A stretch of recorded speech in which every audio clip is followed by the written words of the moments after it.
इस पर्व को लेकर एक कहानी और है। इसमें क्लेम किया जाता है कि छठ पूजा की शुरुआत महाभारत के टाइम हुई थी। कहते हैं कि सबसे पहले सूर्य पुत्र कर्ण ने उनकी पूजा स्टार्ट की। कर्ण भगवान सूर्य के बड़े भक्त थे। वो हर रोज नदी में कई कई घंटे खड़े होकर सूर्य देवता की पूजा करते थे। कहते हैं इसके बाद उन्हें सूर्य भगवान का आशीर्वाद मिला और उन्हीं के आशीर्वाद से बाद में वो अर्जुन से भी बड़े योद्धा माने गए। बात यह है कि अगर आप देखें तो आज भी छठ पूजा मनाने का जो ट्रेंड है उसमें सूरज को अर्घ देने के लिए इसी तरह से लोग पानी में खड़े रहते हैं। इसके अलावा महाभारत से ये रिलेटेड एक और कहानी है जिसमें कहा जाता है कि अपने पतियों की लंबी उम्र के लिए द्रौपदी छठ पूजा करती थी और तभी से ये फेस्टिवल स्टार्ट हुआ। क्योंकि छठ पूजा इतना हिस्टोरिकल बैकग्राउंड वाला टॉपिक है जिसको लेकर एक या दो तरह के क्लेम से समझ में आना मुश्किल होता है। इसीलिए हम आपको एक तीसरे तरह के क्लेम के बारे में भी बताते हैं जिसका जिक्र पुराणों में किया गया है। पुराणों में क्लेम है कि राजा प्रियंवद को कोई बच्चा नहीं था। महर्षि कश्यप ने यज्ञ के लिए खीर बनाई थी जो राजा प्रियंवद को खाने के लिए दी। इससे राजा को एक बेटा हुआ लेकिन वो भी मरा हुआ।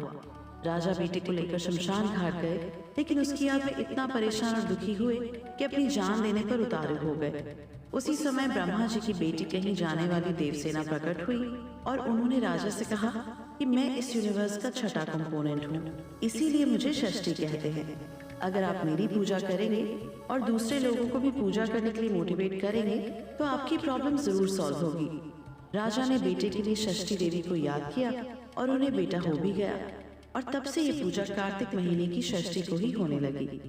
दोस्तों, सैकड़ों साल पहले से ही सूर्य भगवान की पूजा अच्छी सेहत के लिए भी की जाती थी। अच्छी हेल्थ के लिए सूर्य भगवान को इम्पोर्टेंट माना जाता था।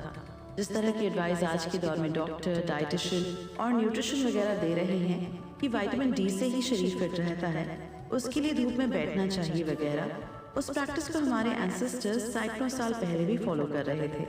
हमारे ऋषि मुनियों ने जो रिसर्च की थी उसमें तो ये भी निकला था कि किसी खास दिन पर सूर्य का असर ज्यादा हो जाता है, इसीलिए भी छठ फेस्टिवल मनाया जाता है। कहते हैं भगवान कृष्ण के बेटे को कुष्ठ रोग हो गया था और इसे ठीक करने के लिए सूर्य भगवान की विशेष पूजा की गई, जिससे कृष्ण भगवान के बेटे ठीक हो गए और उनकी जान बच पाई। कहा जाता है कि इस पूजा के लिए शाक्य द्वीप के पंडितों को बुलाया गया था।